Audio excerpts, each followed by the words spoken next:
Bonjour et bienvenue dans cet atelier où je vais t'expliquer comment créer et lancer sa première formation. Je vais tout expliquer, tout ce que je sais, les points importants, et tu vas voir que oui, créer une formation en soi, c'est pas compliqué. Après, la vendre est une toute autre histoire. Dans cette vidéo, tu auras toutes les clés pour enfin commencer à vendre tes formations et surtout gagner de l'argent avec.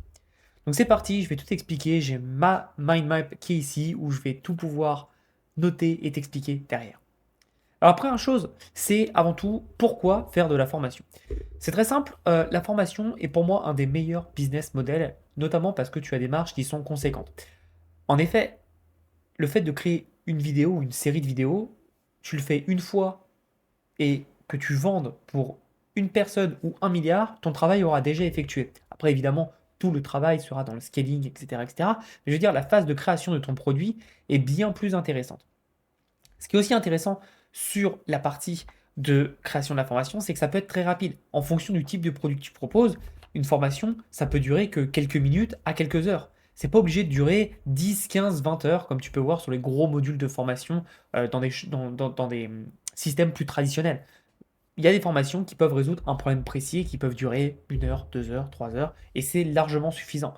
Rappelle-toi, et je vais le répéter tout au long de cet atelier, mais rappelle-toi que l'objectif avec ta formation, ce n'est pas de faire du contenu pour faire du contenu, t'es pas du divertissement, t'es pas Netflix, t'es pas Amazon Prime.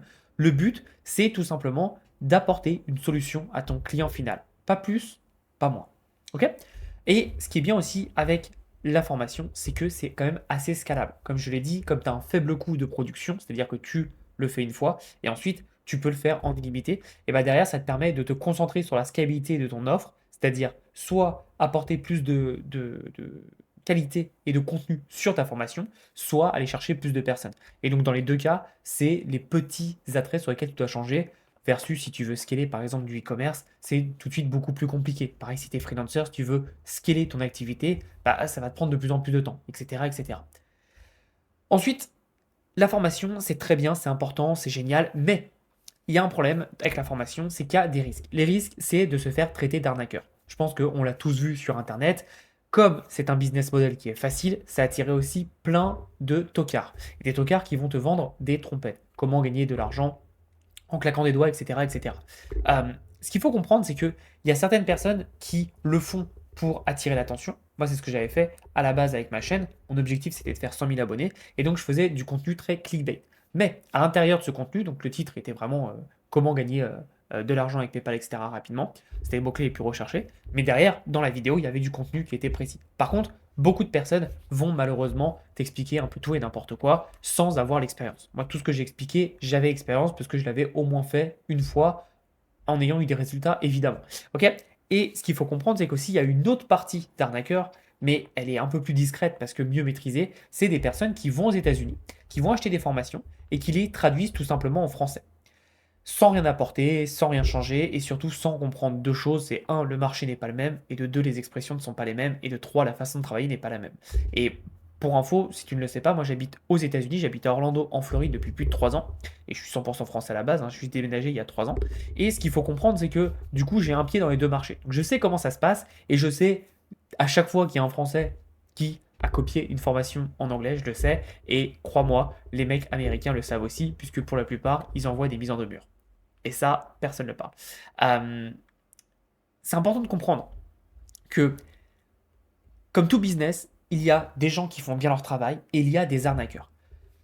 Si tu regardes cette vidéo, j'espère que tu fais partie de la personne, du type de personnes qui ne vont pas arnaquer, hein, qui vont être sérieux, qui vont faire un bon travail. Et même si, comme on est sur Internet, tu auras des gens qui te traiteront d'arnaqueur, continue de faire les choses sérieusement. C'est-à-dire, délivre de la qualité, sois là, réponds à tes clients et surtout, délivre de la valeur. C'est très important et tu verras que j'en parle beaucoup. Délivrer de la valeur, c'est tout simplement ton client attend ça, tu lui donnes ça. Toujours, c'est extrêmement important. Et ce qu'il faut comprendre, c'est que le problème des formations en ligne, peu importe ton domaine, c'est que ça va attirer beaucoup de personnes qui ne se sont pas éduquées en fait au fait de s'éduquer individuellement. Ils attendent de l'État, de l'école, etc., de les éduquer. Donc c'est pour ça que c'est une autre typologie de client et ça commence à se démocratiser. Et de toute façon, le business de la formation en ligne et l'industrie de la formation en ligne est une industrie qui va se développer à fond. Je mettrai la photo juste là, mais c'est une industrie qui se développe extrêmement rapidement grâce à Internet et grâce au nouvel accès aux technologies. D'accord? Donc c'est important de comprendre tout ça et de comprendre que comme tout marché, il y a de tout. Il y a des gens qui travaillent bien, il y a des gens qui travaillent très très mal. Et toi, si tu veux faire les choses bien et durer sur le long terme, s'il te plaît, fais les choses bien. Et de toute façon, tu les remarques, les personnes qui ne travaillent pas bien, ils partent directement versus les personnes qui restent, qui sont là depuis 5, 6 ans. Moi, ça fait 7 ans que je suis là. Et j'ai continué, j'ai toujours prévu de rester. Tu le vois. C'est-à-dire que c'est des gens qui restent sur le long terme et qui sont là. D'accord? Alors attention à cette erreur, c'est oui, mais lancer une formation, c'est facile. Tu crées une série de vidéos et c'est fait. Oui, en effet, tout le monde peut créer des vidéos, tout le monde peut créer une série de vidéos et la mettre en ligne. C'est pas dur, c'est pas compliqué. La barrière à l'entrée, on va dire, elle n'est pas très très compliquée. Par contre, tout le monde ne peut pas vendre. Beaucoup de personnes, et j'ai accompagné plein d'élèves, je le sais, beaucoup de personnes pensent qu'il suffit de faire une série de vidéos. Mais il faut que tes vidéos soient intéressantes, qu'elles apportent une solution et surtout qu'elles soient complètes. Et beaucoup de personnes ne savent pas faire ça. Et ensuite, beaucoup de personnes, ok, ils ont leur série de vidéos, donc leur formation, mais comment est-ce qu'ils la vendent? Et sans stratégie de vente, on verra ça plus tard, tu ne peux pas gagner de l'argent. Et c'est pour ça que c'est important de comprendre comment est-ce que tu peux faire une fois que tu as ton produit fini pour pouvoir le vendre. Ou d'ailleurs, il y a une autre stratégie, j'en reparlerai après, c'est tout simplement de faire un produit, de le vendre, donc tu fais la page de vente, etc., mais tu n'as pas encore créé ce produit. C'est-à-dire que tu fais une pré-vente et ce qui va justifier un prix plus bas à la vente. Et derrière, une fois que tu as fini la phase d'inscription, tu vas pouvoir commencer à tourner le programme. Moi, c'est ce que je fais depuis plus de 5 ans. Ça fait 5 ans qu'à chaque fois que je sors un produit, je le fais en pré-vente. Et donc, ça me permet de voir si j'ai assez de ventes, eh ben, je le tourne. Sinon, ça m'est jamais arrivé, mais si jamais, je rembourse parce que j'estime que le montant gagné par rapport à ce que je vais devoir délivrer, bah, ça ne vaut pas le coup. Donc, je préfère rembourser mes clients.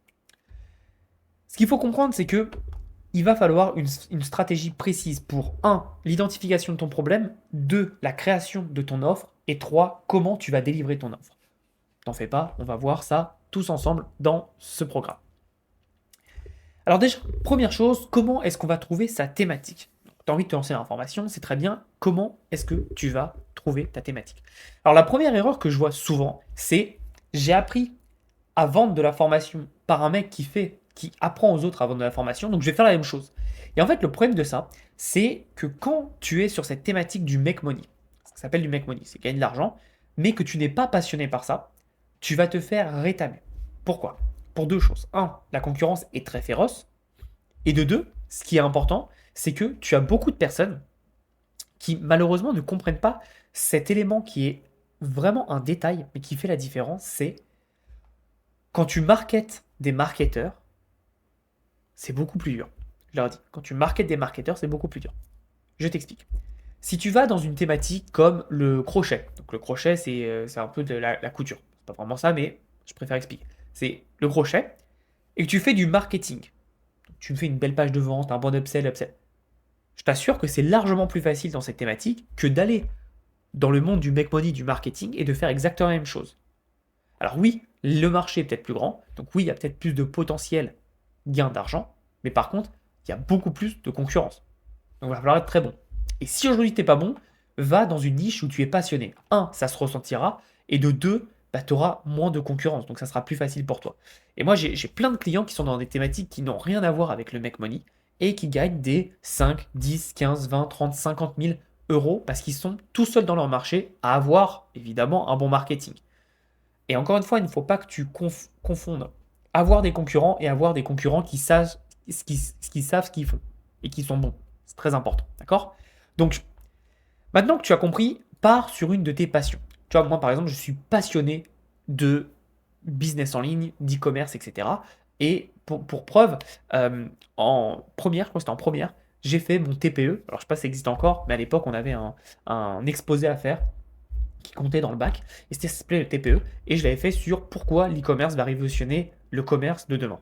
J'avais eu d'ailleurs la note de 8 sur 20, puisque ma prof d'économie avait dit non, l'e-commerce, ça ne marchera jamais. Super la prof d'économie.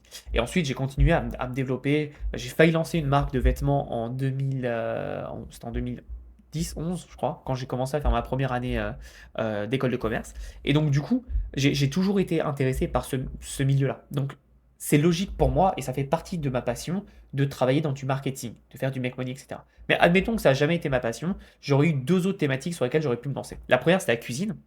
Alors tu ne sais peut-être pas, mais j'ai un CAP cuisine que j'ai fait à Paris. Et donc forcément, bah, j'ai une vraie connaissance du marché. Ok. Et j'ai aussi travaillé pour des entreprises. Et aujourd'hui, avec mon agent, je travaille avec des restaurants. Donc j'ai une vraie connaissance du marché. Et donc j'aurais pu enseigner, par exemple sur le marché américain, ça serait parfait, comment mieux manger et rapidement, avec des produits plus sains. Ça peut être intéressant. Et enfin, deuxième passion, ça aurait pu être tout simplement le basket, puisque je suis un gros passionné de basket, j'ai joué à quand même un très bon niveau en France, et donc j'aurais pu faire des programmes de formation sur ces deux thématiques. Aujourd'hui, il n'en est rien, je suis sur le Make Money, mais c'est pas dit que peut-être un de ces jours dans le futur, je fasse une thématique sur, par exemple, la cuisine ou autre, ça peut être très intéressant. Mais en gros, peu importe ta passion, note s'il y a un marché. Est-ce que tu as des gens qui achètent, je sais pas, des abonnements, que ce soit des abonnements vidéo pour regarder des matchs de basket, je te prends l'exemple du basket, mais tu comprends, des magazines, des chaussures, alors pas des chaussures évidemment, mais des articles en rapport avec ta thématique, ça peut être intéressant. Si c'est le cas, bon, tu valides et tu peux passer à la suite. Mais n'oublie pas que si jamais tu as Google qui va te donner toutes les données sur l'industrie, la taille, etc., etc. Et s'il y a des gens qui dépensent de l'argent dans cette industrie, ça veut dire qu'il y a des gens qui sont prêts à se former. D'accord? Ça, c'est la première chose. La deuxième chose, c'est évidemment comment toi, tu peux trouver ta passion. Moi, ce que j'aime bien faire avec mes élèves, c'est on prend une feuille et on va noter 10 passions. Et tu ne t'arrêtes pas tant que tu n'as pas 10 passions. Donc les 3 premières, 5 premières, ça va être assez facile. Mais après, ça va être plus compliqué. Et c'est là où c'est intéressant, c'est que tu ne dois pas t'arrêter. Et en fait, tu vas voir qu'au fur et à mesure, tu vas taper les 10 assez rapidement. Et tu vas pouvoir te poser, te dire quelles sont celles qui me passionnent le plus. Ce que j'aime bien faire aussi, c'est aller dans ton historique et aller dans ton historique YouTube aussi. En général, quand tu as ton historique Internet plus ton historique YouTube ou ton historique de commandes sur Amazon, tu vois à peu près ce que tu aimes et ça te permet de bien définir. Une fois que tu as fait tout ça, tu vas avoir tes trois passions qui vont ressortir. Donc en général, dans 95% du temps, c'est les trois passions que tu as sorties en premier. Et tu vas voir sur ces trois passions si justement il y a un marché. D'accord? Et une fois que tu as compris ça, s'il y a un marché, laquelle t'attirerait le plus? Pourquoi je te pousse à aller sur une passion où il y a un marché évidemment? Tout simplement parce que si tu fais un business sur quelque chose où tu n'es pas passionné, ça se verra parce que tu seras en fait dépendant de quelque chose qu'on appelle un peu partout sur Internet, qui est la motivation. Alors, je vais te donner ma hot tech. Les, les trucs de motivation, ça ne sert à rien. C'est du bullshit et c'est un peu n'importe quoi. C'est-à-dire que on a tous de la motivation, mais la motivation, c'est un fluide, d'accord? Ça va, ça vient. Mais si tu veux être bon, il faut être discipliné. C'est-à-dire que quand tu vas commencer à gagner de l'argent, tu vas être indépendant, tu auras le choix de te lever à 10 heures du mat ou à 7 heures du mat. Si tu veux réussir, tu prendras la décision par toi-même de te lever à 7 heures du mat. J'extrapole un peu pour que tu comprennes en fait que la motivation, ça veut rien dire. Ce qui est important, c'est la discipline. C'est-à-dire que même quand tu n'es pas motivé, bah, tu sois là et tu fasses le travail, d'accord? Et c'est ça qui fait la différence entre quelqu'un qui est moyen, qui fait un peu d'argent, et quelqu'un qui est très très bon. Ok? Maintenant que tu as défini est-ce que ta passion peut être intéressante, tu peux te dire, bah, écoute, moi j'ai pas trop de passion, par contre, j'ai une expertise. Ok? Mais même si tu as une expertise et que tu n'as pas trop de passion, fais l'exercice de passion, c'est intéressant. Et donc pour ton expertise, où est-ce que tu es bon? Est-ce que tu es bon, par exemple, dans la vente? Est-ce que tu es bon pour déboucher les WC? Est-ce que tu es bon pour, je sais pas, réaménager les maisons? C'est, alors, ça peut, en général, forcément être une passion. Quand tu as une expertise, en général, c'est une passion. On n'est pas bon dans un truc qu'on n'aime pas, ça n'existe pas, mais c'est différent. Je préfère le mettre dans deux cases différentes. Une expertise, c'est vraiment où est-ce que tu es bon? Est-ce que tu as déjà eu des gens qui t'ont payé pour ça? Ou est-ce que tu as déjà eu des amis qui t'ont demandé comment tu faisais? Et ça, c'est le meilleur exemple. C'est par exemple, quand tu commences à voir tes propres amis ou ton entourage qui te dit ah mais comment t'as fait ça, c'est intéressant, etc. Là, ça te donne une aide, ça te donne une idée.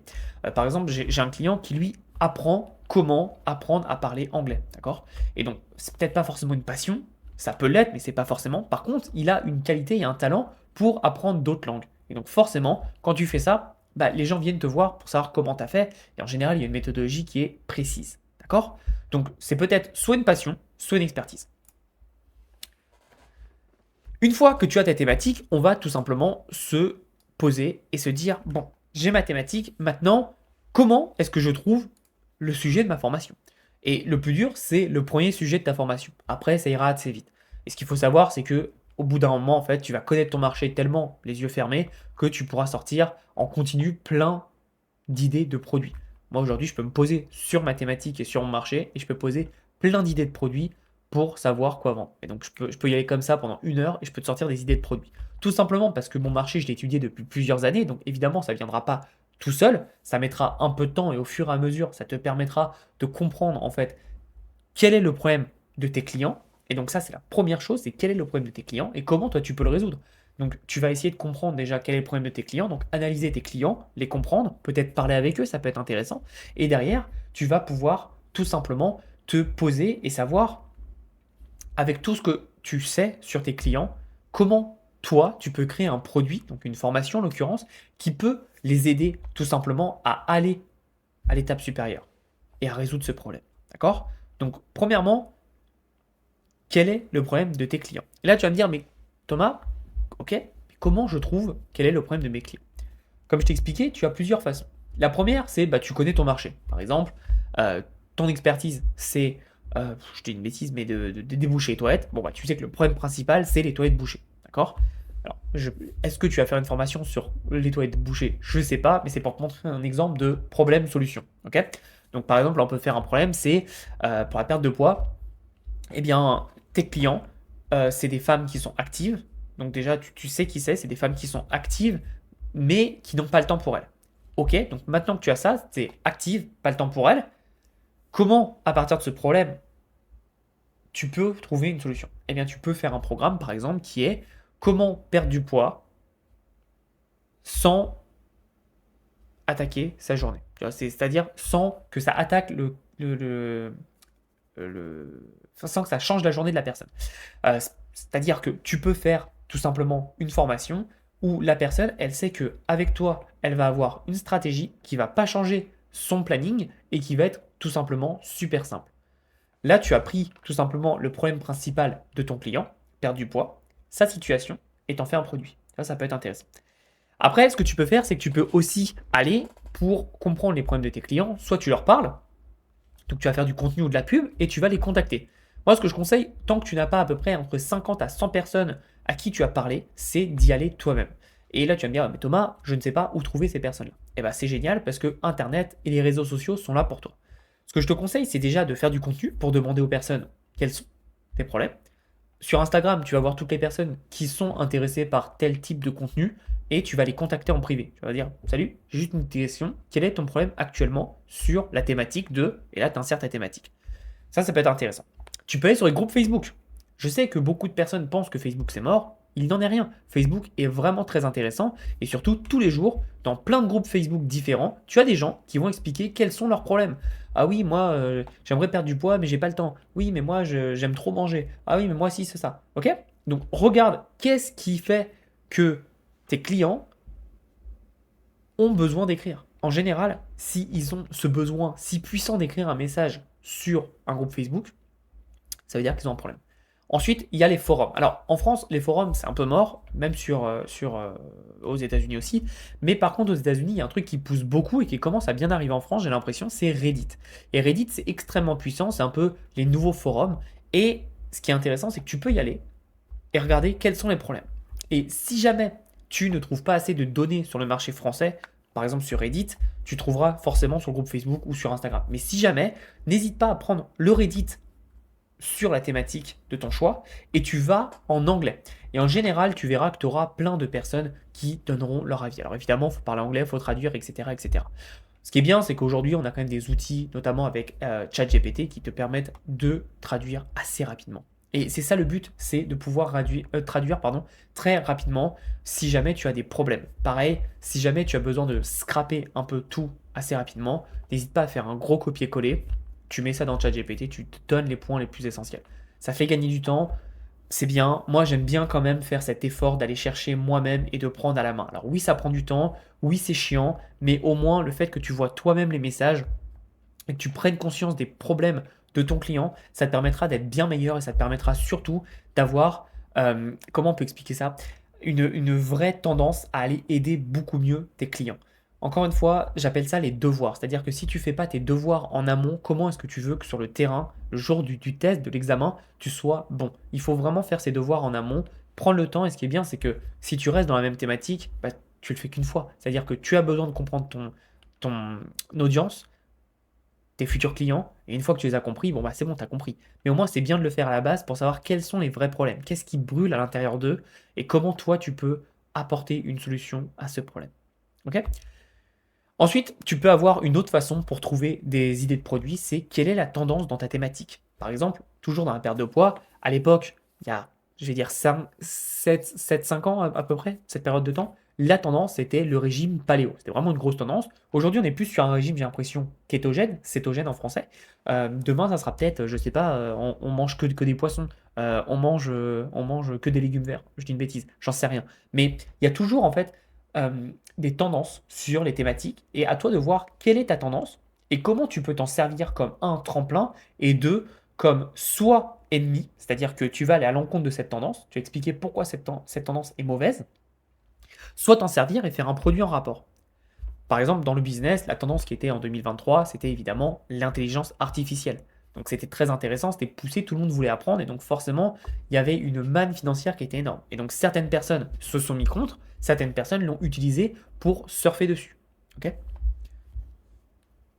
Ensuite, une fois que tu as toutes ces idées, parce que là, normalement, si tu as bien travaillé en amont, tu as au moins une bonne dizaine ou une bonne vingtaine d'idées de produits sur lesquels tu pourras aller. Pose-toi et dis-toi, parmi toutes ces idées, laquelle peut me permettre, et quand je dis peut me permettre, c'est en tant que client, d'avoir les meilleurs résultats. Donc là, tu dois être à la place de ton client, tu dois te dire quelle stratégie aura des résultats les plus rapides. Ce qu'il faut comprendre, c'est qu'il y a un biais chez tous les humains qui est que nous voulons des résultats rapides. Même s'ils sont petits et pas significatifs, un résultat rapide sera beaucoup plus intéressant et motivant qu'un énorme résultat qui mettra du temps à avoir. Donc il faut vraiment que tu te concentres, quand tu vas créer ton produit, de penser small win, petite victoire. C'est-à-dire que, je donne un exemple, mais si tu veux apprendre comment épargner en bourse, un bon formateur, ce qu'il fera, c'est que dès la première vidéo, il va te dire ouvre ton compte en bourse. Boum, grosse étape. C'est bête, mais c'est une petite victoire pour ton client final parce qu'il a l'impression d'avancer vers son objectif, en l'occurrence d'investir en bourse. Par exemple, si tu es dans de la perte de poids, la première petite victoire que tu peux faire, c'est voici la liste de courses à avoir. Et là, tu fais une liste de courses déjà prédéfinie en expliquant qu'est-ce que les personnes doivent acheter pour bien suivre ta thématique ou quels sont les éléments qu'ils doivent mettre en place, par exemple un calendrier, etc., pour bien suivre. Le fait d'avoir des petites victoires comme ça leur permet tout simplement d'être motivés et d'avoir un meilleur engagement sur le reste de ta formation. Parce qu'ils savent qu'avec toi, ils ont des petites victoires. Et ce qu'il faut savoir, c'est que le cerveau humain n'a pas ou très peu de différence entre une petite victoire où il envoie une dose d'endorphine ou une énorme victoire où il envoie une plus grosse dose. Le cerveau humain est un peu bête parfois et il comprend que dose d'endorphine égale dose d'endorphine, donc il est content. D'accord. Pense vraiment à ça et c'est pour ça que tu dois te poser et te dire ok, quelles sont les stratégies qui me permettent d'avoir des résultats les plus faciles. Et par exemple, pour la perte de poids, ce que tu peux faire, c'est des plans en 30 jours. Comment perdre du poids en 30 jours, 2 mois, 6 mois, etc. Et évidemment, à chaque moment important, premier jour, 5 jours, 10 jours, etc., tu as des highlights, des moments importants, clés, qui sont des petites victoires. N'hésite pas de parsemer de petites victoires, je peux t'assurer que ça va faire une énorme différence pour tes clients finaux. Et plus ils auront le sentiment d'avancer avec toi, plus un, ils achèteront chez toi, deux, ils te recommanderont, et trois, ils te suivront comme des vrais fans. Et tu sais, il ne faut pas beaucoup de fans pour gagner de l'argent sur Internet. Apparemment, alors j'en sais rien, mais apparemment, il faut 1000 vrais fans qui t'achètent tout pour extrêmement bien gagner sa vie. Moi, je pense que j'ai pas 1000 vrais fans. Par contre, j'ai beaucoup de clients et je peux t'assurer que même avec, allez, moins de 100 clients à un produit qui est à un bon prix, je peux t'assurer que tu peux très très bien vivre ta vie. Donc encore une fois, ne confonds pas quantité et qualité, fais les deux, ok? De la quantité, mais aussi de la qualité. Ne sacrifie pas l'un pour l'autre.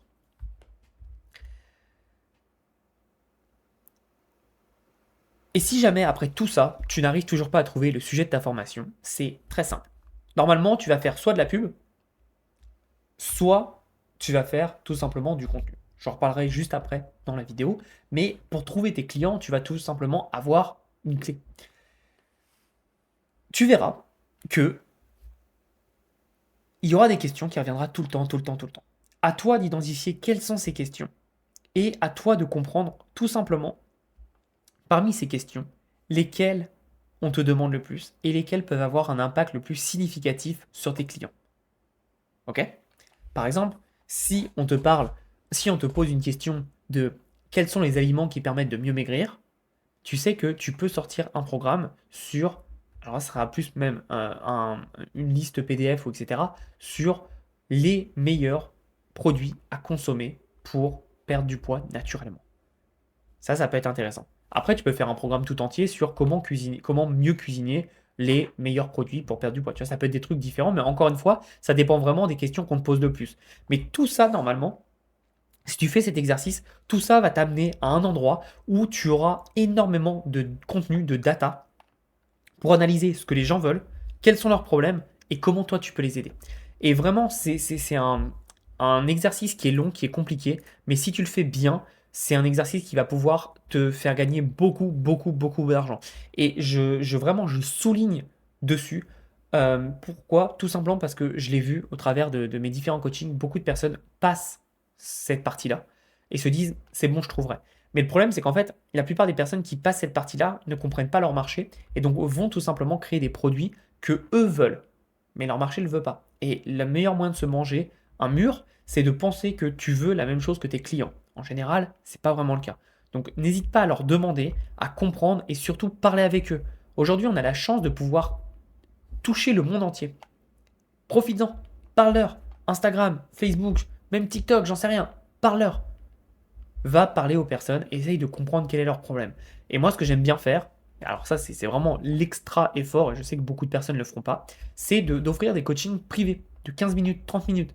Oui, c'est gratuit. Oui, tu gagneras pas d'argent, mais par contre, tu gagneras quelque chose de tellement précieux qui te fera gagner beaucoup plus d'argent. C'est tout simplement de la data. Et la data, beaucoup de personnes ne misent pas assez dessus. Mais pourtant, quand tu as de la data, quand tu sais de quoi tu parles, quand tu sais quel est le problème de tes clients, le problème fondamental, ça te permet tout simplement d'aller beaucoup plus loin. Ça te permet de mieux comprendre et donc ça me permet forcément de savoir aujourd'hui comment tu peux aider au mieux tes clients.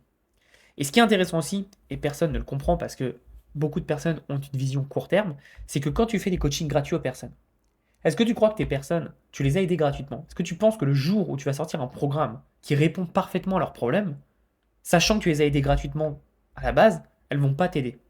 C'est-à-dire qu'elles ne vont pas acheter chez toi. Tu verras que tu auras une plus grande chance que les personnes disent oui directement. Parce qu'elles te font confiance. Parce que tu leur as donné de la valeur. Et c'est ce qui s'appelle, c'est tout bête, mais ça s'appelle la dette intellectuelle. C'est-à-dire que si tu fais quelque chose pour les gens, tu donnes du contenu, tu donnes de l'aide, tu es là pour eux, tu vas créer ce qu'on appelle une dette intellectuelle. C'est-à-dire que les gens, inconsciemment, ils voudront te rendre l'appareil. Et moi, ce que j'ai fait, je fais plus de 1000 vidéos sur YouTube. Alors, encore une fois, tu n'es pas obligé de faire des vidéos, on reviendra juste après. Mais je fais plus de 1000 vidéos sur YouTube. J'ai des gens qui me l'ont dit. Ils m'ont dit, j'ai acheté ton programme parce que tes vidéos ont changé ma vie. Et je veux juste te remercier. Et je m'en fous de ton programme, je voulais juste te remercier. Et j'ai rien demandé. Mais tu crées la dette intellectuelle. D'accord? Donc pense à ça. Plus tu vas donner aux gens, plus les gens vont vouloir te le redonner derrière. Ok? Donc maintenant, évidemment, c'est comment on va trouver eh bien, nos premiers clients. Alors tu as trois façons de le faire. La première, c'est le contenu organique. La deuxième, c'est la publicité. Et la troisième, c'est l'affiliation. On va commencer par le contenu organique qui est pour moi le plus important. C'est important pourquoi? Parce que tu vas tout simplement maîtriser ce contenu. C'est-à-dire que c'est un trafic que tu vas maîtriser, que tu vas décider, que tu vas choisir. Quel angle tu vas attaquer, quel format tu vas attaquer, et donc du coup, comment tu vas pouvoir traiter ta thématique. Beaucoup de personnes pensent que le contenu égale vidéo. Il est vrai que aujourd'hui tous les réseaux sociaux se mettent à la vidéo. Pourquoi? Parce que ça apporte une meilleure rétention. Mais c'est pas vraiment vrai dans le sens où aujourd'hui des LinkedIn, Twitter ou Facebook sont extrêmement puissants et on n'est que sur du texte. Allez, tu peux mettre des photos, mais t'as compris. Il y a aussi un contenu qui est puissant, qui est le texte et la vidéo. Notamment Instagram, en ce moment, ce qui marche très bien, c'est d'avoir des longues descriptions pour permettre aux gens de rester beaucoup plus longtemps. Ce qu'il faut comprendre aussi, c'est que quand tu mets tout ça en place, tu vas voir qu'il y a un type de contenu qui est plus très actif, mais qui peut marcher, c'est les photos. Les photos seules, ça marche moins bien sur Instagram, par exemple. Par contre, les carousels marchent bien. Quand tu essayes de raconter une histoire et d'amener à un niveau supérieur. Il y a aussi les contenus qui marchent très très bien pour améliorer ta rétention. C'est tout simplement le contenu audio. plus connus sous le nom des podcasts. Et les podcasts, c'est très bien pour créer une vraie relation. Moi, ce que je ferais, c'est que je mettrais en place une stratégie de contenu. Alors évidemment, au début, je vais te conseiller de te concentrer sur un seul type de contenu. Et j'expliquerai juste après ma stratégie. Un seul type de contenu, donc soit vidéo, soit texte, soit audio. Ce qui est intéressant quand tu fais de la vidéo, c'est que le contenu, tu peux le réutiliser en texte, tu peux le transcrire, en audio, tu peux sortir et extraire l'audio. Et donc en fait, la vidéo, ce qui est bien, c'est qu'en fait, avec une seule action, tu vois, par exemple, cette vidéo, je peux en faire un podcast si je veux. Avec une seule action, tu peux le réutiliser plein de fois. Et donc ça, c'est intéressant. Et c'est pour ça que moi, je te conseille sincèrement de regarder ce qui est le plus à même pour toi. Maintenant, je préfère donner tous les types de contenu possibles parce que je sais qu'il y a certaines personnes qui vont me dire, ouais, mais Thomas, moi, j'aime pas du tout me filmer. J'aime pas du tout donner enfin, montrer ma tête. Et c'est ok, tu peux faire des vidéos sans montrer ta tête. Là, cette vidéo, je peux te montrer, hop, voilà, tu vois, je montre juste ma page et je peux parler dessus. Est-ce que ça sera aussi intéressant? Oui, je te confirme. On s'en fout de ma tête. Ce qui est important, c'est ce que je vais dire, d'accord? Donc, il y a des moyens de le faire. T'es pas obligé de faire vidéo égale tête. Tu peux faire des photos, c'est des vidéos, pardon, qui sont totalement anonymes. On voit pas ta tête, on entend juste ta voix. Et je peux t'assurer, personne va te reconnaître, hein. Personne, parmi tout Internet, va te reconnaître. Ce qui est intéressant aussi avec le texte, c'est que le texte, tu peux vraiment le travailler de façon bien comme il faut, surtout avec ChatGPT, c'est très intéressant. Tu peux reformuler, retravailler, prendre un contenu que tu as fait sur LinkedIn, le mettre sur Facebook, le mettre sur Twitter. Et j'ai expliqué au début, il y a vraiment plusieurs types de contenus, donc vidéo, texte. Je mets l'audio à part, mais tu comprendras. Et ce qui est bien, c'est qu'en fait, aujourd'hui, on a la chance que tous les réseaux sociaux sont un peu en train de s'entendre. Et donc aujourd'hui, ce que tu fais sur YouTube, tu peux le faire aussi sur Instagram, tu peux le faire aussi sur Twitter, tu peux le faire aussi sur Pinterest, tu peux le faire aussi sur TikTok, etc., etc. Tes vidéos, tu peux les mettre un peu partout. Pareil pour ton texte. Ton texte, ce que tu postes sur LinkedIn, tu peux le mettre sur Facebook.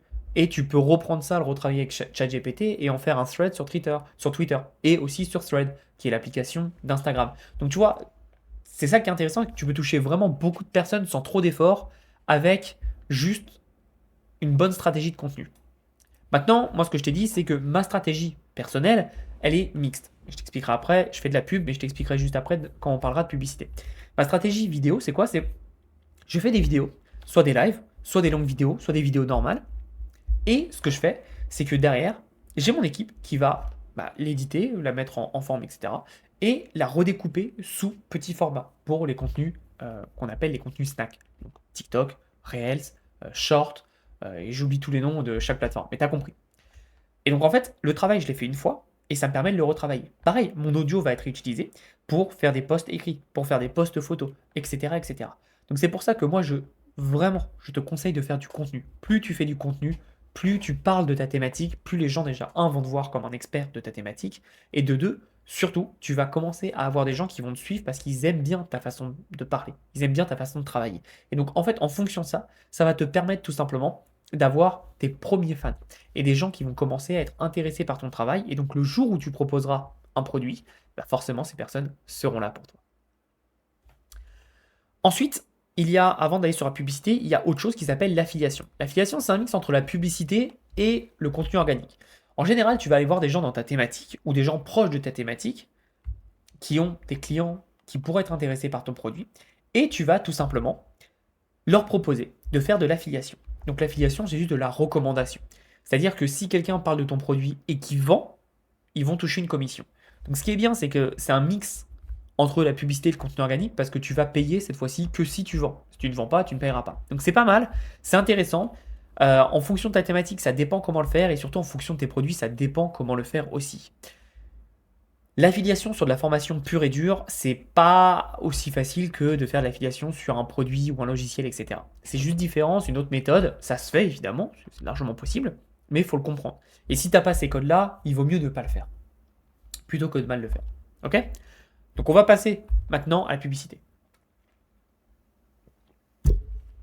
Prends une petite goutte d'eau, ça fait du bien. Publicité, eh bien, c'est très simple, c'est un contenu que tu vas pouvoir décider en termes de puissance de portée. Je m'explique, ton contenu organique, en général, en fonction du nombre d'abonnés que tu as, tu vas toucher plus ou moins de personnes. Sauf si ton contenu buzz, etc. Et ce qui est génial avec les nouvelles plateformes, ça a été apporté à la base par TikTok, maintenant YouTube et Instagram le font, c'est que en général, si ta vidéo buzz et que les gens aiment, et bah, tu vas pouvoir toucher vraiment beaucoup plus de monde que par rapport à ton niveau d'abonnement. Donc ça, c'est intéressant. Maintenant, la publicité, c'est encore mieux. Il faut de l'argent, évidemment, c'est pas gratuit. Mais la publicité, ce qui est bien, c'est que tu peux dire, voici mon contenu, tu mets un budget et t'envoies. Et en fait, plus tu payes, bah, plus tu vas atteindre de personnes. Et donc ça, c'est intéressant parce que ça te permet d'aller chercher beaucoup plus de personnes. Et aujourd'hui, au moment où on se fait cette vidéo, du moins, la pub n'est pas si chère que ça. C'est-à-dire que la pub, elle se base sur les grandes régies publicitaires que sont Google, donc Google, YouTube et Meta, Instagram, WhatsApp, Facebook, etc. Elle se base tout simplement sur les enchères. Plus de personnes se basent sur un mot-clé, sur une thématique, etc., plus ça coûte cher pour avoir un lead, un clic, etc. Et aujourd'hui, c'est pas si cher. Et ce qui est intéressant, c'est qu'en fait, il y a vraiment des fluctuations. Par exemple, pendant le Covid, tous les business étaient à l'arrêt, ça coûtait pas cher du tout. Et personne ne faisait de pub. Parce que les gens avaient peur, ils ne savaient pas de quoi demain allait être. Et donc ça, c'est intéressant. Aujourd'hui, c'est pas très cher parce qu'on est à l'approche d'une crise économique. Ça fait 4 ans, on a l'impression qu'on dit ça, mais la situation économique, elle n'est pas non plus au beau fixe. Alors, c'est pas la seule raison, mais elle n'est pas au beau fixe, les gens ont un peu peur, et donc forcément, les gens, quand ils ont peur, qu'est-ce qu'ils font? Ils réduisent les dépenses. Donc toi, tu as une fenêtre d'ouverture, une opportunité, où tu vas pouvoir aller et tout simplement proposer des choses. Et ce qui est intéressant, c'est ce que je te dis, c'est vrai et c'est faux à la fois. C'est-à-dire que oui, c'est vrai sur ce que je te dis, parce que c'est ce qu'on a remarqué, nous, avec nos clients, sur pas mal de thématiques, mais c'est aussi faux. C'est-à-dire qu'en fonction de ta thématique, ça se trouve, elle est tellement pas exploitée que en fait, peu importe ce qui se passe sur les autres grosses thématiques, ta thématique elle est tellement pas exploitée en termes publicitaires que ça sera toujours pas cher. Ou alors, à l'inverse, ta thématique est surexploitée et donc ça coûtera toujours extrêmement cher. Encore une fois, il n'y a pas de règle précise, ça s'appelle du business, c'est à toi d'analyser, c'est à toi de voir en fait en fonction des datas, en fonction de ce que tu as, de voir ce qui est intéressant ou pas. Mais la publicité, ce qui est intéressant, c'est que tu travailles la même façon qu'un contenu short en général ou un petit contenu vidéo, c'est-à-dire que tu vas faire quelque chose de très Hook Story Offer. C'est simple. C'est HSO. HSO. C'est Hook Story Offer. Donc c'est très simple en fait. Tu vas avoir un hook qui va attirer l'attention. Tu vas dire une bonne histoire et après tu vas présenter ton offre. Ton offre, c'est pas forcément quelque chose que tu vas vendre directement. Ça peut être une formation gratuite. Ça peut être tout simplement un appel à l'action ou autre. Venez me suivre sur les réseaux sociaux, regardez ma formation gratuite, prenez mon e-book, voici mon programme, etc., etc. Donc c'est à toi de voir quelle est ton offre. Une offre, on reviendra après sur la partie offre, mais c'est important de savoir la créer, parce que quand tu crées une belle offre, en général, c'est beaucoup plus facile pour toi pour vendre facilement. Et ce qu'il faut comprendre, c'est que la pub, tu dois vraiment les travailler. Et ne fais pas cette erreur que je vois beaucoup trop de fois, malheureusement, c'est ah, ben j'ai fait une pub, ça n'a pas marché. Ok, mais est-ce que tu as fait cette pub et tu l'as ciblée sur plein de personnes différentes? Est-ce que tu as fait plusieurs pubs? Parce qu'une pub, c'est pas assez. C'est comme une formation, dire que la formation, ça marche pas, c'est pas assez. Si tu abandonnes au bout de la première fois, oui, forcément, ça ne marchera pas. Par contre, tu vas devoir tester, te planter, réitérer, voir ce qui marche, voir ce qui marche pas, comprendre quel est le vrai problème, etc., etc. Et beaucoup de personnes se restent bloquées en fait à la première étape quand ils font de la pub, c'est j'ai mis 5 euros, ça n'a pas marché. Ok, mais peut-être que tu pourrais augmenter ton budget pub. Peut-être que tu pourrais tourner d'autres pubs avec d'autres angles marketing qui te permettraient d'avoir en fait une meilleure approche de la thématique. Ça peut être intéressant. Par exemple, beaucoup des personnes dans le Make Money arrivent avec une Lamborghini, une grosse Rolex, etc. Ben, moi, j'ai été décidé depuis le début d'être simple. Moi, je suis simple dans ma vie. C'est-à-dire que oui, je vis bien, je vis dans une très grande maison, etc. Je suis content, mais je m'en fous. En fait, c'est pas ça qui fait vendre. C'est pas ça Moi, je veux pas véhiculer ça comme message. Donc, moi, j'ai pris cette tangente. Et derrière, j'aime bien apporter quelque chose de différent. C'est-à-dire que moi, je vais t'apporter des choses précises, concrètes, au lieu de te vendre un lifestyle. Donc, tu vois, les choses qui sont différentes, et en fonction de ton angle, ça peut être très intéressant de voir comment toi tu attaques le marché. Et tu verras que tu n'attaqueras jamais le marché de la même façon que tes concurrents. Sauf si tu copies ou si tu n'as pas d'idée, évidemment. Mais si tu fais ton travail, tu vas voir que ta personnalité, ta façon de penser et surtout ta technique, ton système qui est différent du reste du marché puisque c'est le tien, va te permettre d'attaquer en fait ton marché différemment. Et donc en ça, tu vas pouvoir te démarquer. Donc n'hésite pas vraiment à faire des tests, à voir. Ça se trouve, il y a des formats qui ont mieux marché que d'autres. Moi, tu vois, j'ai remarqué que il y a 3 ans, ce qui marchait très bien, c'était la vidéo. Aujourd'hui, j'ai limite des meilleurs résultats parfois sur certaines pubs, pas toutes, mais je teste, avec des photos. Donc ce que je fais maintenant, c'est que je fais de la vidéo et des images pour mes pubs. Et je vois ce qui marche le mieux. Et c'est pour ça qu'il faut tester. Même aujourd'hui, après 7 ans de pub, il y a toujours des choses que j'apprends. C'est-à-dire qu'il y a des choses qui marchent moins bien que d'autres. Et donc c'est important de comprendre. Et une fois que tu comprends, que tu testes, tu as des réponses. Et ces réponses te permettent tout simplement de prendre des meilleures décisions dans l'avenir. Ok?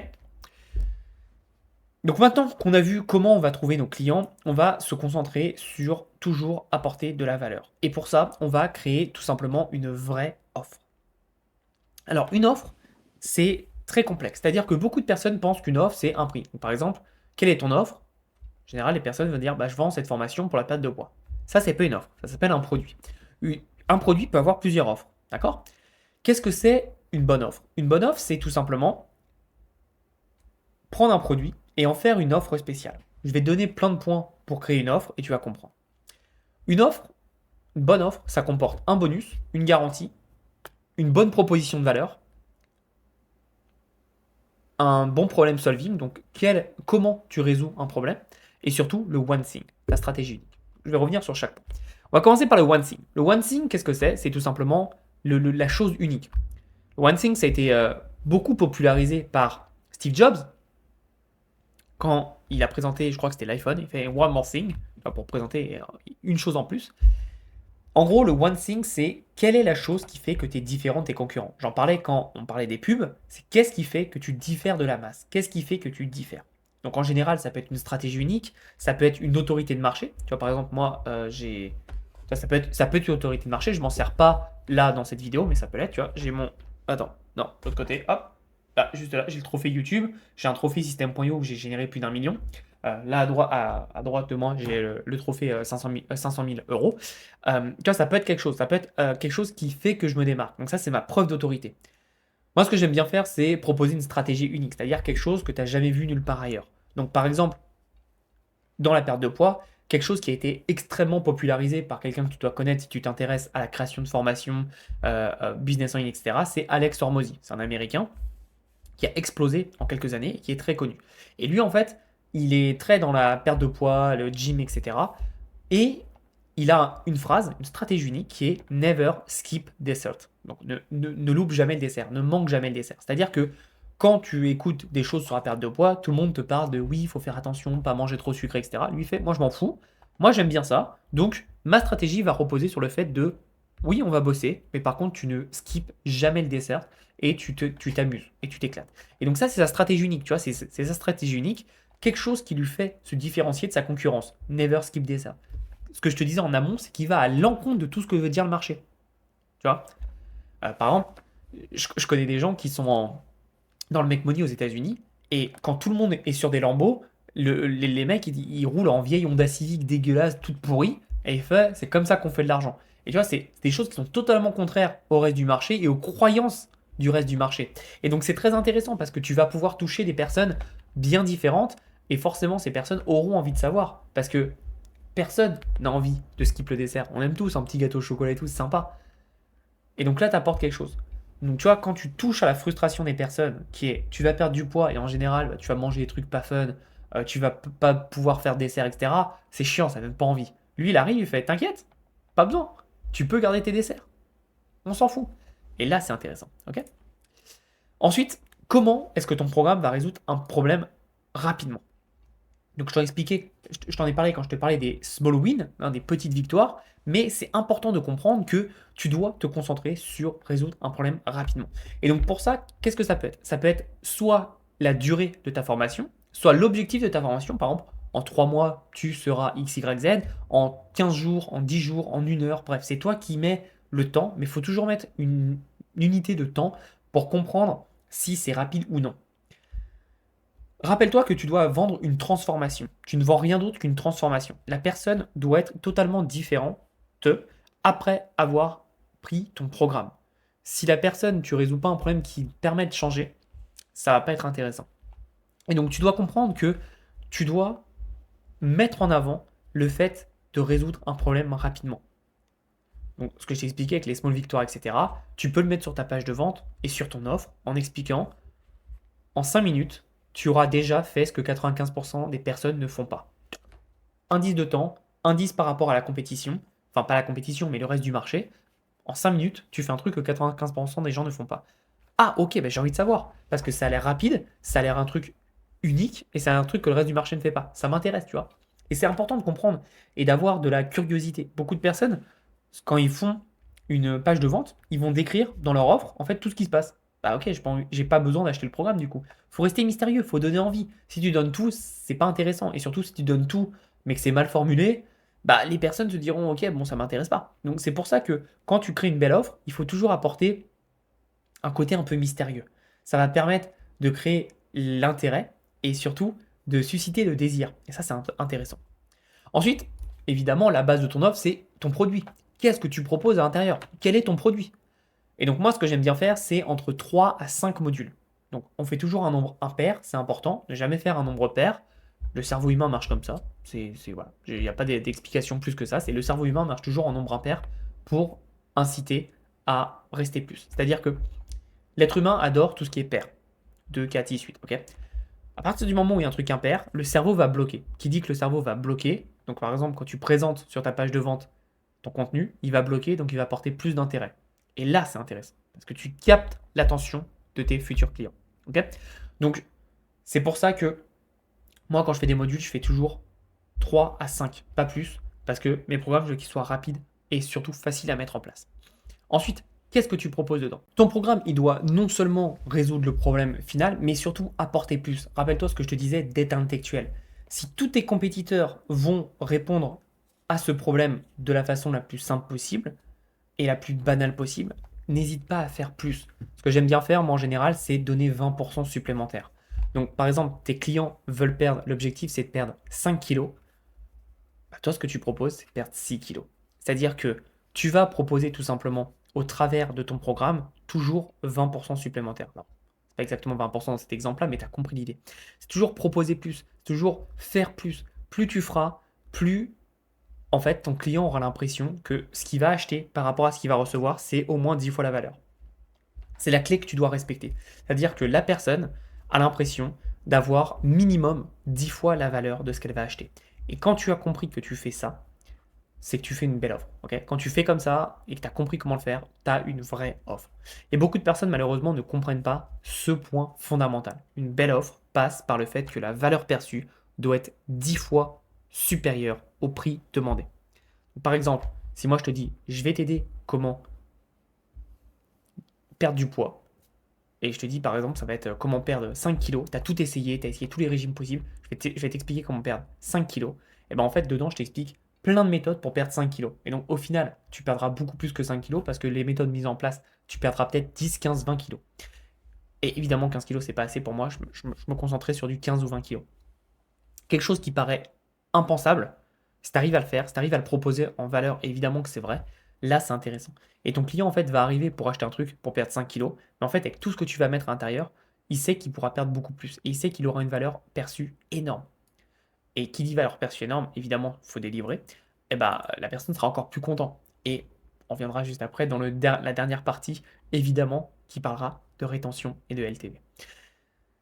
Et ça, pour moi, c'est lié avec un autre point qui est le point bonus. Le point bonus, c'est tout simplement que beaucoup de personnes ne savent pas faire des bonus. Et les bonus, c'est un axe de vente extrêmement important. D'accord? Beaucoup de personnes ne savent pas comment faire, mais il faut comprendre que ton bonus, si tu veux qu'il soit un déclencheur de vente le plus puissant possible, il faut tout simplement que le bonus, pardon, soit limite plus intéressant que ton produit final. Donc il faut que ton bonus soit sexy. Je vois trop souvent des trucs, je vais te donner des templates Instagram. Oui, oui, bon, d'accord, ok. Enfin, je vais te donner 5 idées pour faire ça. Ok, d'accord. C'est sympa, c'est mignon, mais ça, c'est limite, c'est cadeau, quoi. C'est dans le package, on en parle limite même pas. Un bonus, ça doit être super sexy. Par exemple, tu peux faire un bonus ou étude de cas sur comment perdre 15 kilos en buvant de l'eau. Tu vois, tu dis quoi? Quoi? Trop bien. Tu sais, c'est limite plus intéressant que ton produit de base.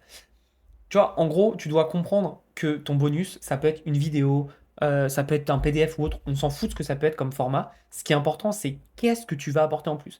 Et beaucoup de personnes n'ont pas cette culture du bonus.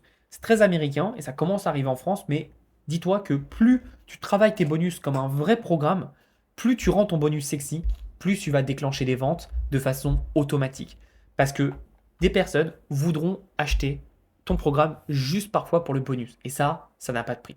Et ce qu'il faut savoir pour être encore meilleur, c'est de timer son bonus. Moi, ce que j'aime bien faire quand je fais un lancement, c'est que les 2 premiers jours, tu as accès à un bonus.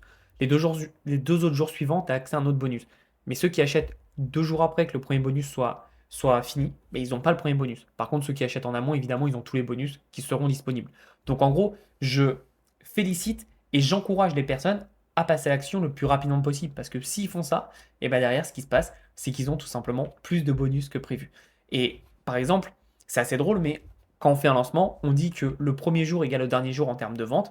Sauf que moi, mes derniers lancements, c'est pas exactement ça qui se passe. J'ai mon premier jour qui est un pic de vente.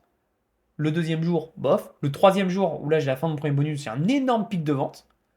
Le quatrième jour, pas ouf. Et le cinquième jour, j'ai un autre pic de vente. Et en fait, j'ai un trident de vente au lieu d'avoir juste une fourche avec juste le premier jour, le deuxième jour. Là, moi, j'ai trois gros pics de vente. Et donc, forcément, ça pousse les personnes à acheter beaucoup plus. Et encore une fois, tu vois, tout le reste de ma concurrence qui vont te parler de vente de la formation, etc., ils diront, bah voilà, il y a le jour du lancement qui est très bien et le dernier jour qui est très bien en termes de chiffres.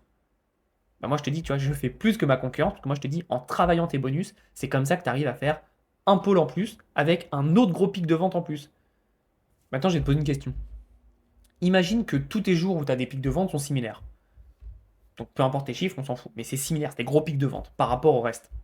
Tu préfères avoir deux pics de vente ou trois pics de vente? Je pense que la question, elle est vite répondue, comme dirait quelqu'un de très connu.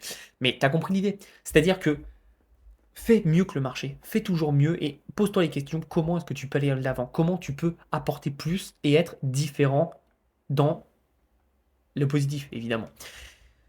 Et ensuite, quelque chose que beaucoup de personnes oublient, c'est tout simplement la garantie. Une bonne garantie te permet tout simplement de pouvoir avoir des ventes en automatique.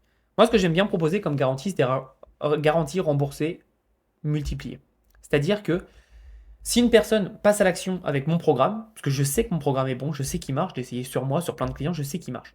Si une personne passe à l'action avec mon programme et qu'elle n'a pas de résultat, je lui rembourse 3 fois le prix du programme. Et là, je sais que la réaction de base, c'est attends Thomas, c'est énorme, 3 fois le prix du programme. Imagine, tout le monde te demande un remboursement. Alors, oui, imagine. Mais imagine demain, on n'a plus Internet. Imagine demain, c'est la fin du monde. Ce que je veux dire par là, c'est que, évidemment qu'il y a un potentiel que tout le monde demande un remboursement. Mais ça voudra dire une seule chose, c'est que tu as mal travaillé. Si tu travailles bien, il n'y a aucun problème pour que les gens soient satisfaits de ton programme. Et je te le dis, j'ai sorti plus de 150 formations. Ok? Et des offres, j'ai dû en faire au moins 500. Vraiment. Parce qu'encore une fois, un produit, une formation n'est pas égal à une offre. Une offre, enfin pardon, une formation peut être plusieurs fois en offre, en package, en réduction, en ce que tu proposes, etc. Donc, je t'ai fait au moins entre 500 et 1000 offres. Et ça, c'est que pour moi, je compte même pas mes clients. Tu sais combien de fois on a eu de remboursement? Deux. Sur plus de 60 000 transactions. Voilà. Quand tu réfléchis comme ça, tu comprends un peu comment bien travailler. Et encore une fois, je dis pas que mes formations sont parfaites, il y a toujours à s'améliorer. Mais déjà, une chose que je fais moi pour diminuer le nombre de remboursements, c'est dès ma formation, je dis, écoute, moi j'ai fait cette formation, je trouve qu'elle est complète. Par contre, je suis pas à ta place. Donc si jamais tu trouves qu'il manque des choses dans cette formation, tu me le dis et je retournerai d'autres vidéos. Donc tu vois, juste ça, en faisant juste cette petite adage que je mets dans mes formations, montre un peu patte blanche et donc la personne elle a aucun intérêt à se faire rembourser parce qu'elle se dit ok bah si j'ai un problème le mec je lui demande il va me faire des vidéos en plus de formation donc il va étoffer son offre pour moi et évidemment j'étoffe pas que pour la personne je sais que s'il y a une deux trois personnes qui me demandent la même chose c'est que ça manque dans le programme et je te le dis tout de suite tu ne pourras jamais avoir un programme qui est 100% parfait quand tu le sors tu vas devoir le faire évoluer tu vas devoir écouter le retour de tes clients et donc peaufiner ton produit c'est important mais donc, moi, c'est ce que je fais. Donc ça, déjà, ça diminue le nombre de remboursements. Et la garantie aussi permet d'avoir pas trop de remboursements. Parce que pour que les gens soient remboursés, il faut que les gens mettent en action. Les personnes J'en ai eu, hein, des personnes qui prennent la formation et disent « Bah, j'ai pas aimé ». Bah oui, alors. Enfin, est-ce que quand tu vas voir un film au cinéma et que t'as pas aimé, tu demandes un remboursement? Non, ça se passe pas comme ça. Et surtout, encore une fois, je l'ai dit au tout début, moi, je suis pas Netflix. Moi, mon but, c'est de t'apporter une solution. Donc, mets en place et si jamais, en mettant en place, tu n'as pas de résultat, là, pas de souci, on pourra parler avec grand plaisir. Mais ce qu'il faut comprendre, c'est que en mettant en place des bonnes garanties, tu fais des ventes en automatique. Et en fait, le ratio les ventes que tu as générées grâce à ta garantie versus le vrai remboursement que tu feras à cause de ta garantie, il est infini. C'est-à-dire que tu feras peut-être 10, 15, 20 ventes et tu rembourseras une fois. Donc rappelle-toi qu'un remboursement pour moi, c'est x3. Mais pour toi, ça peut être x1, x2. Quand je dis x1, x2, c'est le nombre de fois que tu rembourses. Moi, c'est-à-dire que tu as pris l'information, on va dire, je te donne des chiffres basiques. 100 euros, t'es pas content, tu l'as mis en place, t'es pas content. Évidemment, tu me montres que tu l'as mis en place. Je te rembourse 300 euros. D'accord. Donc c'est du gagnant-gagnant. Soit tu gagnes avec mon programme, soit tu t'as donné l'argent. Donc c'est génial. Maintenant, toi, tu peux me dire, bah, attends Thomas, 300 euros, enfin le triple, c'est peut-être beaucoup, moi je vais faire déjà le double. C'est déjà très bien. Ou moi je vais faire la même chose. Et tu vois, en fait, tu peux faire plein de types de garanties. C'est pas forcément tu rembourses. Tu peux rembourser, mais tu peux faire autre chose. Tu peux faire, bah, par exemple, je te coach en direct, je te coach gratuitement. Si tu fais de la perte de poids, je fais ça pour toi. Si tu fais du done for you, tu vois, tu peux vraiment faire plein de choses. C'est pas forcément que de l'argent.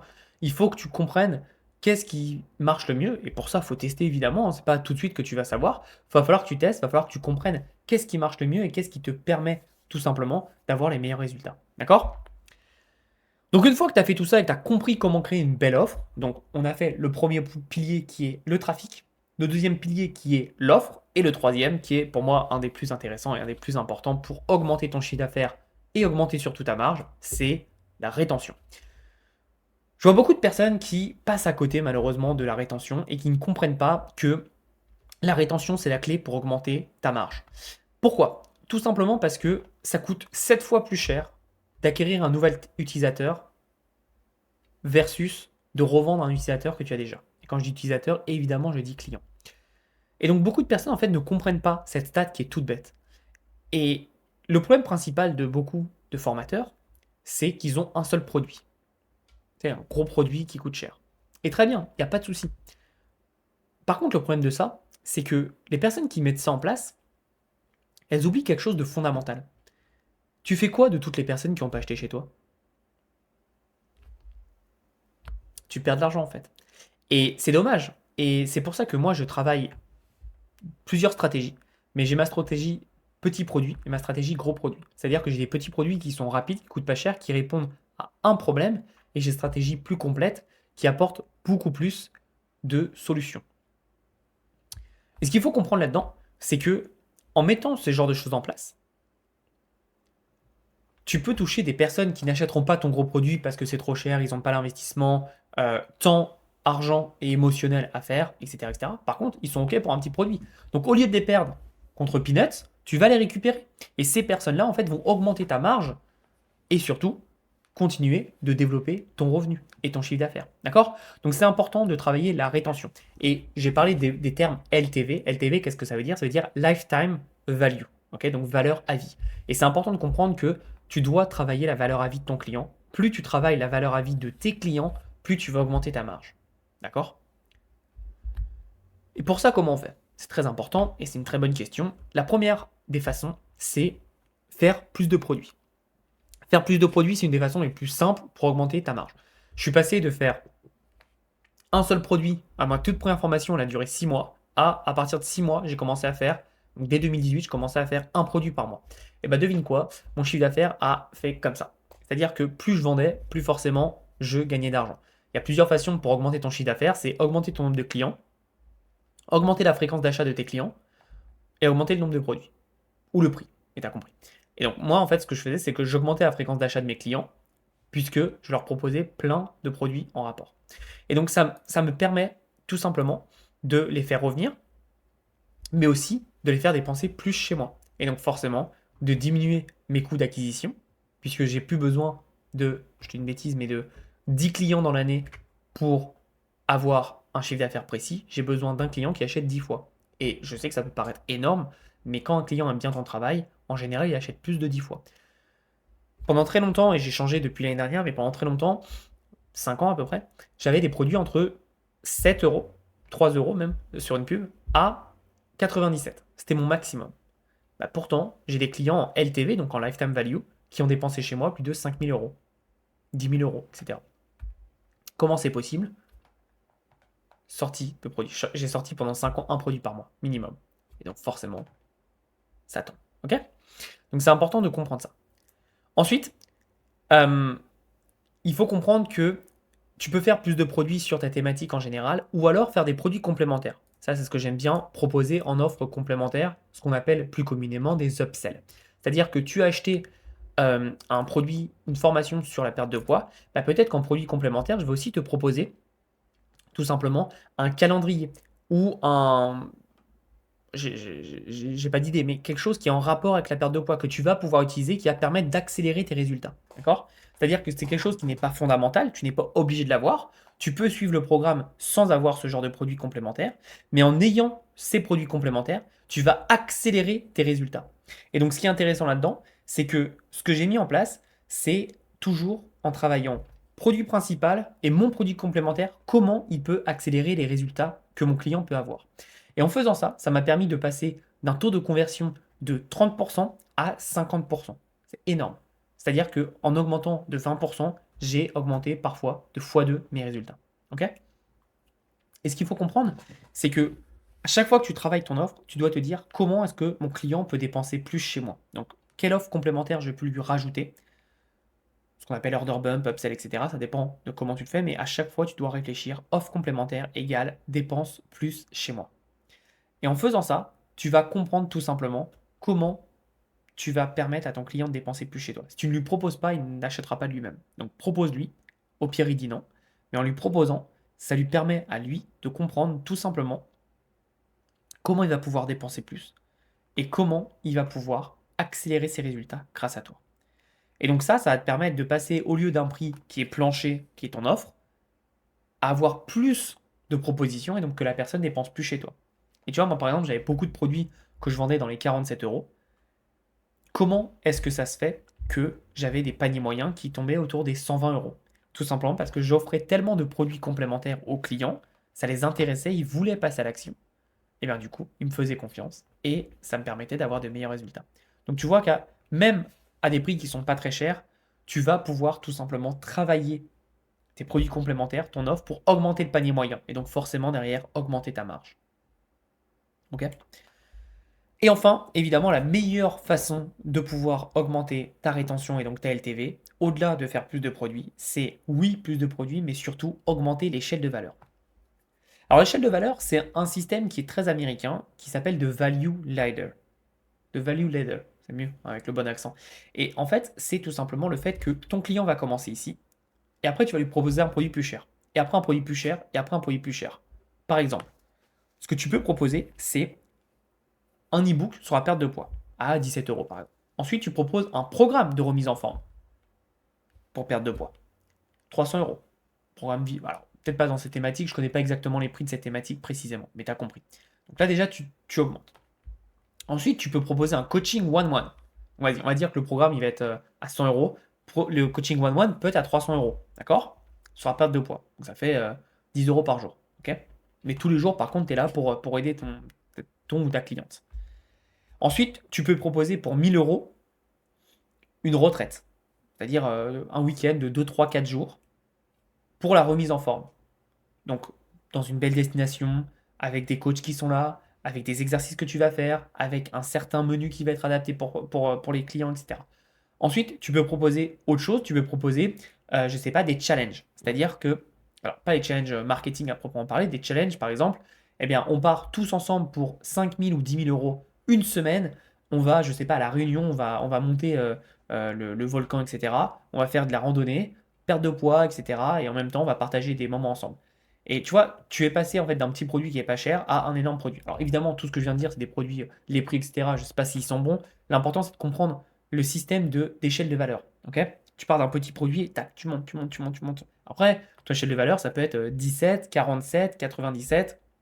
Ou alors ça peut être 1000, 5000, 10 000, 50 000. Tu vois. En fonction de ta thématique, en fonction de ce que tu proposes, ton échelle de valeur va être différente. C'est à toi de voir ce que tu veux proposer, c'est à toi de voir qu'est-ce que tu veux mettre en place, quel est ton pricing, comment tu vas mettre des choses en place. C'est vraiment important de comprendre toutes ces notions-là. D'accord?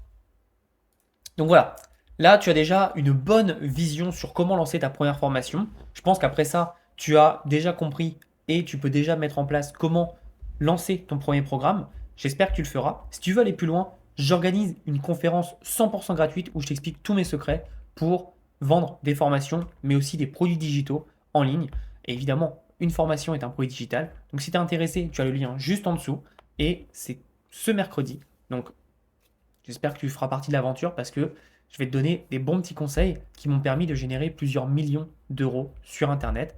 Et encore une fois, je te montre tout ça avec les trophées, etc. Et évidemment, moi j'ai réussi à changer ma vie grâce à la vente de formation, grâce au business en ligne et aux produits digitaux. Donc je pourrais tout enseigner évidemment avec grand plaisir. Et j'espère que cette vidéo a été assez complète pour toi et que ça t'a apporté pas mal de choses. Ce qu'il faut comprendre, c'est que la formation, comme tu l'as vu, c'est assez facile de faire, tout le monde peut en faire. Par contre, de le faire bien et vendre bien, c'est une autre paire de manches. Et forcément, c'est pas fait pour tout le monde. C'est pour moi un des très beaux métiers de pouvoir transmettre son savoir et de pouvoir être payé pour ça et surtout de pouvoir changer la vie des gens. Peu importe quelle est ta thématique, tu vas changer la vie des gens puisqu'ils auront un problème et grâce à toi, elles vont le résoudre. Et pour moi, je trouve ça génial et vraiment, j'incite le plus de personnes possible à se lancer dans la vente de formation et de transmettre son savoir parce qu'il n'y a rien de plus gratifiant d'être payé pour éduquer d'autres personnes. J'espère que cette vidéo t'a aidé, t'a apporté pas mal de choses. Merci à toi d'avoir été jusque-là. Je te souhaite une très très belle journée et passe à l'action. À bientôt.